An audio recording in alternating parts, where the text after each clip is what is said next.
So this is the second part of the tutorial question 1. Alright, the tutorial question 1 tells us that due to advance in materials,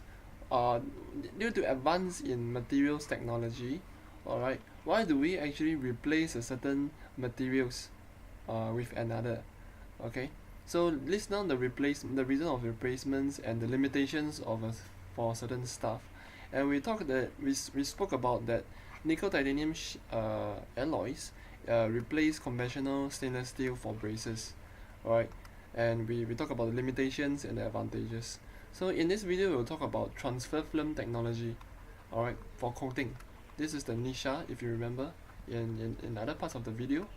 If you can check it out, it's in v10.10 Nisha case study of a coating of metals. So the coat molded thermoplastic components replace vacuum vapor depositions of decorative metallic metals. What the hell is it? So to be exact, right, transfer film technology is a form of heat transfer, heat transfer film technology to coat a molded thermoplastic component, meaning a plastic. Alright, trying to coat a plastic components like your hair dryer cover. Just for example, this thing.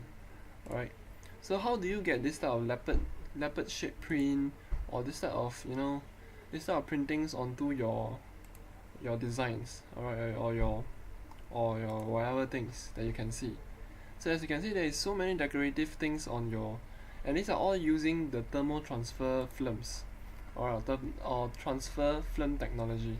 This also align with the Nisha, alright, print the transfer foil, the last one, transfer foil technology.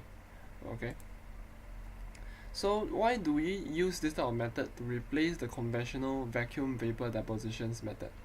Okay, it's because so this is the film, alright, and I most probably I believe that this is the, I don't know which is which. Alright, never mind. Come to think of it, I don't think this picture is quite useful. Maybe not, but just let you know, for my perceptions currently, is that I think this is the one that you want to coat it with. This is the plastic, and then I know what got transfer in also, I don't know why, but so this is the film. So this film you just place on top of the plastic, and then you heat it up, you roll it, and then you stick onto your piece of metal or whatever. So you create the films, you create a coating on it. Yeah, some yeah lor. You can read yourself over here, but I just want to highlight some stuff which I don't think is good for me to highlight over here now. I should better draw out the technology out so that it's easier for you to understand. Okay, so the transfer film technology in this case is that you have this type of maybe I should draw it out. So this is a injection molding cast. This is injection molding is die cast, I think, die casted. So there will be a, so when you close this thing, when you move this and then go close this thing, you'll have a materials, the plastic that fit into here. So once you fit it already, you'll form this type of shape coming out, right? And when you open it up, this piece, alright, this red color one will fall off, and then after that this thing will come in again, and then you fit in the materials and here and there. So how does this transfer film technology play in this role?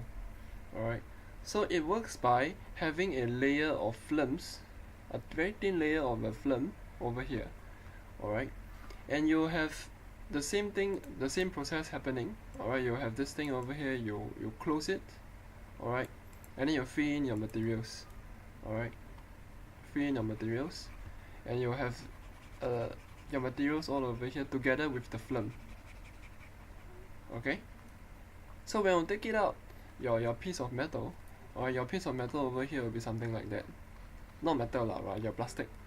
Alright, you have a layer of the films, alright, on top of it, and this is where you have your leopard printing or your Pokemon printing or whatever all over here.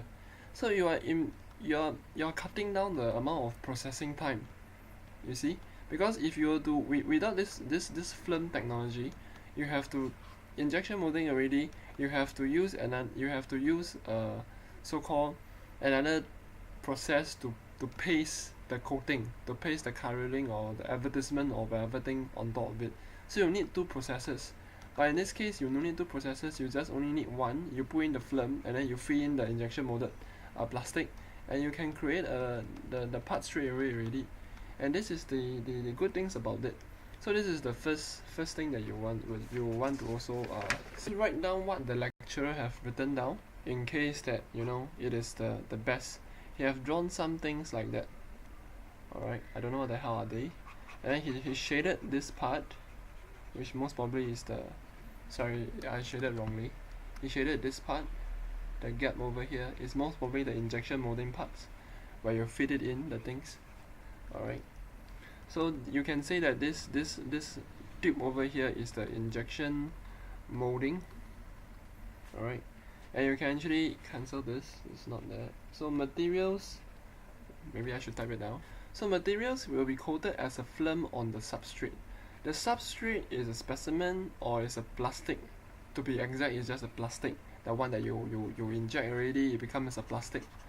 Alright, so this plastic itself will be coated with a film, which is the film over here. Okay, this is what it's trying to say. Alright, but it's not as easy as I think. The film, you put it in like that and that's it. I think the film, there's a hole over here. I think these holes are the feeding part to feed in to create the film. Alright, so you'll feed in certain stuff into here to film it or whatever lah. Okay, to create the decorations and things like that. It's not a very easy process, it's just explained in an easy way so that you could understand. Next, he actually draw another picture, but this is another stuff, a more detailed one. So maybe I should type it out first. So the next explanation of this, alright, we are still in the transfer film molding, just to let you know. This is a method to use the transfer film molding. Or this over here is the explanation. So the motivation for using transfer film technology is to provide design flexibility in terms of pattern, metal size of molding. So what is this pattern that we are talking about? Because over here, this is the injection molding. In a more detailed way, how is this flexible? And therefore you need to draw your die casting again. Not your die casting, but rather than your molded parts. Maybe I should, you give me a while. Let's use it as a drawing class. So you'll first need to draw a line like that, alright, and then like that. Alright, it's easier for you to draw. And maybe you should draw already, maybe you can cancel it away. Yeah. So let's continue to draw something like that. Alright. Later you know what I mean, because in the exams, if you are using pen, it's a bit troublesome. So maybe you can use pencil and draw in this manner. At least it helps you in a way to convey your stuff. Yeah. So this is a more, maybe I should define it well. Now you see, like a nice only. But anyway, the shading is the important part. But anyway, so you have a certain shape. How does the pattern occurs, the molding? Alright, you can actually carve it, because this whole red color one is a metal casting. Alright, so to create the thing. So when the plastic flows in, right, you can actually create the shape that you want. Alright, so the shape will be, if you were to fill it in this box, the shape of the plastic will be this one. Okay, so therefore, if you want to change the shape, you can actually change this type of shape that is coming out. Right, you can change this type of shape. So you will have more patterns that occur, or as I've drawn. So you have all this shape. So when your piece come out right now, alright, you will have this type of like decorations already. Alright, if this is the molded parts, you will have this type of decorations. Maybe I should use the, give me a while. So there is some hole. So in case you don't know what the hell I'm talking, this piece over here, alright, is this piece, is this whole orange piece. Okay, you can create different shapes, alright, alright. So when you fit in, if you are to, there's a hole somewhere over here if possible. So if you're to fit in the metal, I mean the plastic into here, the plastic will flow. right? It'll flow and fill up this cavity over here, right? You'll flow and fill up this cavity. So if you were to fill up this cavity, you'll create this shape coming out, right? You'll create this shape. Maybe I should. Yeah, I'll create this shape coming out. Alright, so once you take it out, your sides all over here will have this type of this curvature. Alright, you'll have all this lines that is due to this little groove that we have created. Alright, groove. The groove itself is just, this is the surface. Alright, if you want to create a groove, you'll create like that. Then maybe you can place in something else. Alright, but nonetheless, it can also be decorations. So therefore, this type of decorations using groove is also quite nice. Alright, and therefore this is the pattern that he's talking about. Alright, and you need to draw this. Alright, and you need to explain. And these are the features, alright, that will help you to create. I mean, these features, this blue color one that I assume will create the features on your products. Alright, will create this type of lines. If you were to put a circle, circle, star, star, then you will have a circle, circle, star, star on the pattern all over here. Alright, all and all. And to provide the design flexibility, because you can design on your die casting. This is the metal. Because you want to die cast what? I mean, you want to create injection molding. So the thing that you fit inside are plastics. So once you fit inside already, you cool it, the plastic will come out as this one. Alright, so the metal itself is just a mold. Alright, M-O-L-U-D, yeah, M-O-U-L-D, sorry. Yeah, it's just a mold. Alright, to reduce the production cost and time needed for high capital equipment, because it can reduce a lot of the cost and time. This is all very important because the amount of processes also. Alright, so the amount of production processes, cost and time needed for high capital equipment. Right, you can save a lot of money with this, and this is very technical, or in terms of industry, and therefore this is something that you should write it down to gain marks.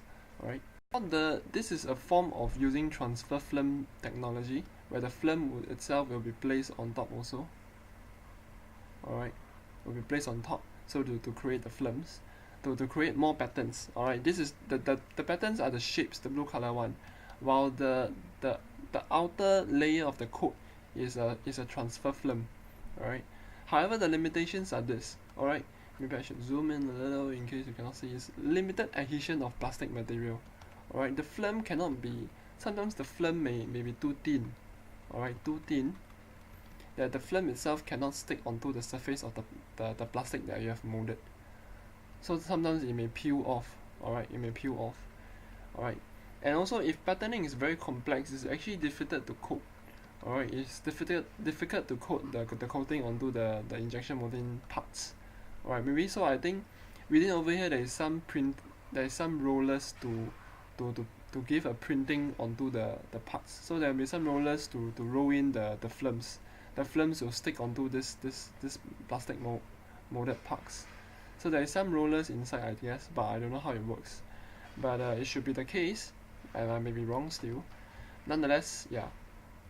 And yeah, if pattern is complex, difficult to coat. Nonetheless, complex shape of surface may be difficult to coat also, or because this type of shapes, these are all very easy to carve out the shapes. Alright, and normally if you think about it, this injection molding mold is created by CNC machines. Alright, you can go to how it's made. Alright, you can go to how it's made, plastic injection molds. It will teach you how to create this type of molding. Alright, I think am I lagging? You see, it's using CNC to actually carve out the molded parts. Alright, to create the shape that you want. Okay, as you can see, it's trimming your parts that you want. So complex shape, maybe I don't know how complex it will be. Maybe you have internal stuff inside here, then you have some star, or you want to print your face, you know, like smiley face or whatever. It's very tough to, I don't know what I'm talking, but you know, complex shape or the surface may be difficult to coat, because you have inner stuff. So when you want to coat the interior stuff is very tough. The films, how you gonna input the film inside the injection molding together with it. Alright, so this is a technique that you need to come up with, or you need to invent in order to place the films inside the parts that you want to coat. Okay, so as a somewhat better understanding, I haven't finished it. Okay, this is not a summary. This is the molded parts, the injection mold. Alright, the mold, the steel, the CNC parts, the metal. Alright, this is the plastic. Alright, the injection molded parts. Alright, this is the plastic that you want to sell. Alright, to make decorations, you need a films. This is the film. A thin layer will do. Maybe you have some layer at the back, I guess. I don't know. Alright, depends on the technology, that's why. So these are all the things that you want to know. The films, whether if you were to stick onto the thing, a long time will this film peel off. You know, this thing over here will peel off. And then you can easily tear it off. You know, normally sometimes when you buy food, the food packaging, sometimes you can peel off the plastic decorations of it. So this is the meaning of that. This is a transfer film molding. Alright. And therefore this type of patterning, if it's complex, alright, it can cause problems. And lastly, only about a thin layer of coating. You can only coat it with a thin layer. You cannot coat it with a multi-layer. Alright, this is only one layer. Sometimes transfer molding you may require multiple layer. This is another layer, maybe you have another layers on top. Or these layers will give strength protections, or maybe corrosion resistance, or maybe other layering effects to beautify or to give other certain properties that you want. So you can only create a thin layer, you cannot create a very thick layer. So this is why which may not be enough to provide necessary protection on the substrate or the specimen that you want. In fact, this sentence is not given, alright, by the lecturer, but I think if I were to write it down, it will explain, because it's like only apply a thin layer of coating is a limitations. Then it's not fully understood, right? So yeah, anyway, I think it's quite legit or quite logical that thin layer is not good, it's a limitations. But if it's a thick layer, if you want thick layer is tough, alright, you need to use another method. So it's only for thin layers. Yeah. So anyway, so therefore after understanding this, alright, the transfer film technology. So what about how does it replace vacuum vapor depositions? So what is so lousy about vacuum vapor depositions that he's talking about? So in other words, right, transfer film technology is used to replace vacuum vapor depositions. So vapor depositions, alright, this is the chamber. You will have this vapor evaporator. Maybe I should say metal evaporator. You have to come to vapor depositions cat 3, alright, in your tribology thing, page 38. This is the thing, alright. So you need to also somewhat define all the necessary stuff. I'll just draw what the lecturer has drawn. So in case of different style of drawing, costs 200 to 500,000, which is expensive. Alright, this vapor depositions thing, and you will have a vacuum. Alright, so pulse vapor depositions, alright, PVD, pulse vapor depositions, alright, it's a method for decorative metallic metals. Okay, so you have a substrate over here. Alright, this is your specimen, or the one that you want to coat. Maybe I should use a different color, give me a while. Yeah, so he drawn this as a substrate. I think got S over here, and then there is a certain molding he has drawn on top. Some arbitrary drawings, I don't know what the hell. They write molding, but I don't know why isn't it coating. I don't know. I leave you to think about it, or you can just follow this where is it, this picture over here. Alright, page 38. Alright, it should be called deposited metals, right? It shouldn't be called molding, but I don't know why he have, or maybe I copied wrongly. Anyway, so the metal thing that you want to coat, alright, the coating is using metal. The coating is a metal. So you evaporate the metal into here as some forms of air vapor. So this air vapor will form a layer on top of this thing. You see, a long time, and then along certain period of time it will cool down, or whatever it is, you'll create this type of protection layer. Metal coating, is it? Deposited metal, alright, deposited metal. Okay, so you created this type of thing, and once you finish this process, alright, then you'll suck up all the vacuum. I mean the vacuum over here will suck up all the vapors of the metals. Alright, so all these vapors will gone. You suck out all these vapors, unnecessary vapors, and you open up the chamber, then you can retrieve your parts already. Alright, and this is the method. So this method is good for complex shapes. Alright, because if you were to hand it in the air, you have some strings, and then you hand it in the air. Then this in the air you can actually have certain this type of curvature. Alright, some complex curvature that you want. Alright. So the vapor itself could also, because it's vapor so vapor itself can stick onto the surface very well. Alright, and you create a layered protection coating to it. Yeah, and this is a good thing for that. But however, it is very expensive, as you can see. It costs 200 to 400k. Alright.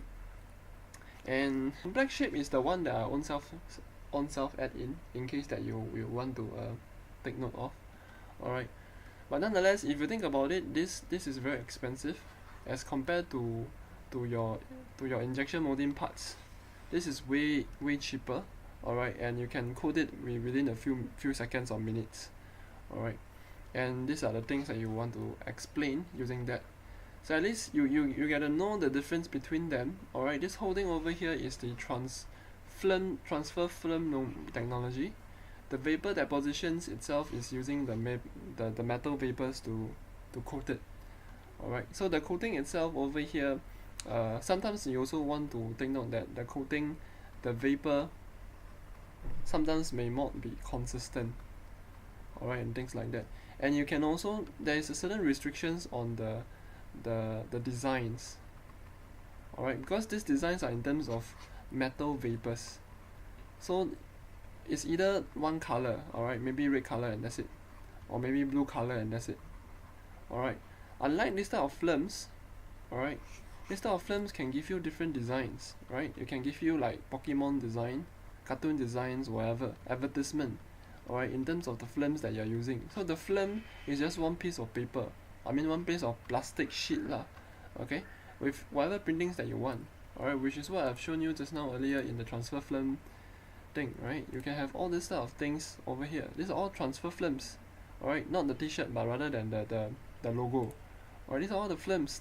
You can film it with a puppy. Last time you print your bag. This is when you're printing the bag, this is a transfer film molding. So these are all the stuff that is going on all over. So this gives a very flexible way of manufacturing compared to the vapor. But there is a need for this type of things if you want a metal coating. If you want a metal coating, you can use it. And therefore, I think this is quite illustrative already. Alright. In case the lecturer never go through 1C, because I don't think he have gone through 1C with us. Alright. So in case he didn't go through, he forgot. Alright, I just want to tell you three things. Alright, compare industrial food processing equipment using duplex stainless steel against enamel. Enamel is good, stainless steel for food is good. Alright, it's good. Enamel itself is compared to, yeah, anyway. So you can go to this page. You can go to page 11. Alright, over at this side, talks about the duplex. Alright, and nonetheless you can go to my video, which is the previous two videos at 10.11, duplex stainless steel, which is not discussed in class, but I think I discussed over there. So it will talk about why is it being used in food industry. So three main things is this: high salt content.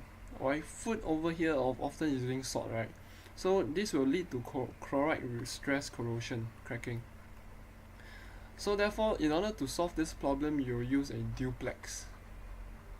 Okay, I'll not go into details, but I'll highly suggest you watch that video, 10.11. Okay, v10.11. But I just want to highlight three things: high salt content. The second reason for this is it's easy to clean and wash the surface.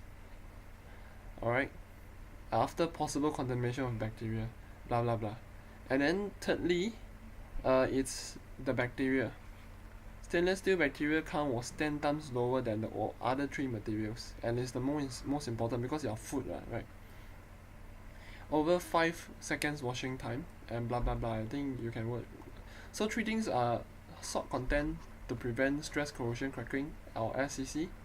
Second, is easy to clean. Third is the bacteria count. Alright, so why bacteria count over here is the enamel. Alright, enamel has a higher rate of bacteria on it compared to stainless steel. Alright, if you want to know more, polycarbonate and material resins, mineral resins has lesser bacteria, but it's still more than stainless steel. So stainless steel has lesser bacteria. Alright, and potential applications for this type of things can be used for medical industry. Alright, where it is medical industries, you want to do some operations. Alright, this is a problem with it. So you actually so because it's bacteria free, and therefore those scissors or whatever, alright, it's stainless steel, so you're not taking any bacteria at all, so it's good for that. Alright, things like that. So you should take note of all this little stuff that is going on, and then you can explain why duplex stainless steel is better than enamel. And I'll still highly suggest that you can watch the 10.11 if you need it. I think this is it for really everything, and next lesson will be tutorials, everything. So yeah.